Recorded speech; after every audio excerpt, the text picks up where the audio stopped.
Gentleman from California. I thank the chairman.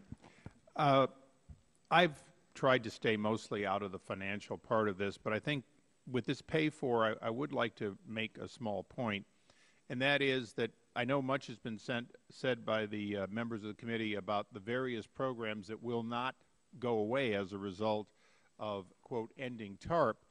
I might note that if you're looking for a pay for, under HAMP, a program that has been through hearing after hearing in my committee in government oversight on a bipartisan basis, is a program that has had a very hard time continuing to be important. It was important.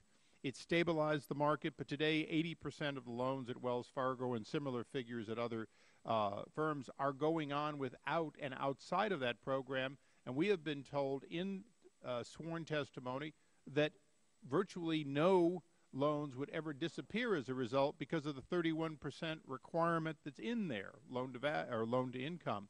So we have an opportunity to look at a program and at least trim some of the money there. And I might note that you could trim it without taking TARP funds, because in the HERA, the Housing Economic Recovery Act, there was $25 billion.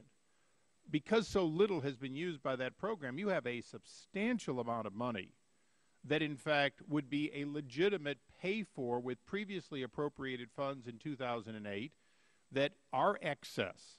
I might suggest that. Additionally, Mr. Chairman, I have a quandary question for the chair. On the first day, I offered the first of what was to be many amendments related to transparency, data standards, about as boring and technical as you could be, but something that has already been approved by the House and other means that seemed very appropriate to put in here. You quite candidly did the right thing, which was you said, look, why don't you work with us and let's see if we can't come to fair meetings on all the details. We worked in good faith, your staff worked in good faith, and we reached, along with the administration, all of the regulators, we reached 26 pages, 200-plus markup that was acceptable at least to House Republicans and Democrats and to the administration. It went to the Senate, and when I've asked the Senate, what happened? How did it just die? I can't even find somebody who says, I didn't like it, there was something wrong with it.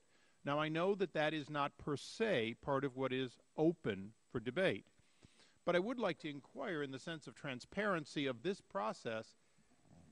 Aren't we entitled to at least understand what was wrong with it in a way that we could work on future Gentleman would yield? Of course, Mr. Chairman. I have searched every document open to me. I have not found any mandate that I be able to understand what happens in the Senate. If the gentleman finds one, I'd like him to share it. I will say to the gentleman, all we can do is the conference process. I'll say to the gentleman, we did get agreement. I will commit to him that since that's within the to the extent that it's within the jurisdiction of the Financial Service Committee, it may be shared with the Government Oversight Committee, we'll have a separate markup on that, send it to the floor in suspension, and try again. That's as best we can do.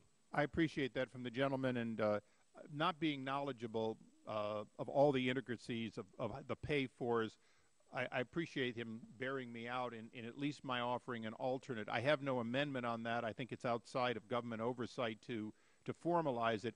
But I would like to suggest that if this does not pass with the pay-for that seems to be so controversial, you might caucus with your members to see if in fact, an actual fund of money could be used, which would still leave a substantial amount of money in the HAMP program.